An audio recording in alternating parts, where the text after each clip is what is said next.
बहुत पहले की बात है। सतराम नाम का एक पंडित हुआ करता था। आसपास के गांव में वो ही सबसे प्रख्यात पंडित था। लोगों को घर में कोई भी धार्मिक काम करवाना होता तो वो सतराम से ही करवाते थे। एक बार पास ही के गांव के एक सेठ ने पंडित को अपने घर पर पूजा करने के लिए बुलाया।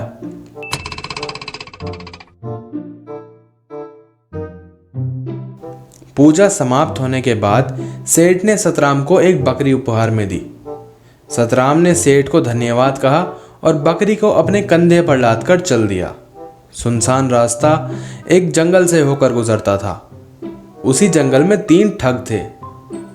उन्होंने पंडित को बकरी ले जाते हुए देखा। देखो, ये पंडित बकरी लेकर जा रहा है।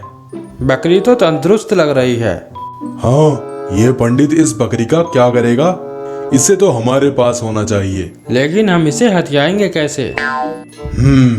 मेरे पास एक योजना है, ध्यान से सुनो।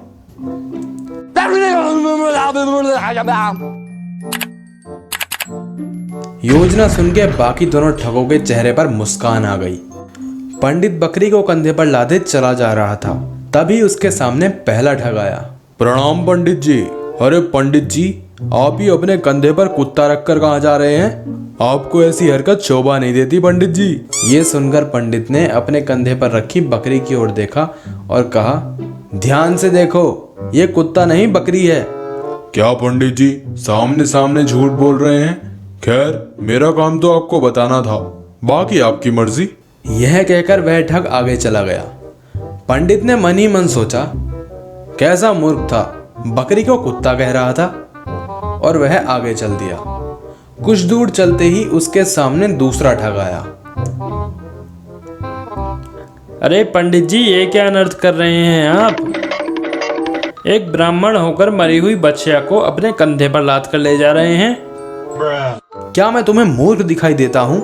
जब उपहार में बकरी मिली है तो मरी हुई बच्चिया कैसे हो जाएगी? क्या पंडित जी, साफ साफ दिखाई पड़ रहा है, फिर भी आप झूठ बोल रहे हैं।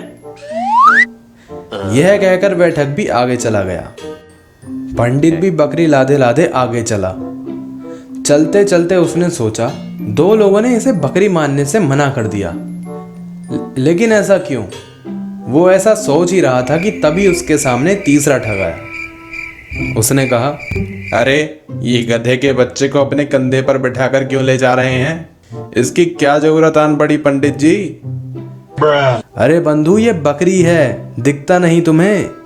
पंडित जी, मैं तो आपके भले के लिए ही कह रहा था, बाकी आपकी मर्जी, आप जो चाहे करें। यह कहकर वो ठग भी आगे निकल गया। पंडित ने सोचा, 3 व्यक्ति तो झूठ नहीं बोल सकते। जरूर ये कोई मायावी जीव है जो बार बार अपना रूप बदल रहा है। इसे अपने साथ ले जाना खतरे से खाली नहीं।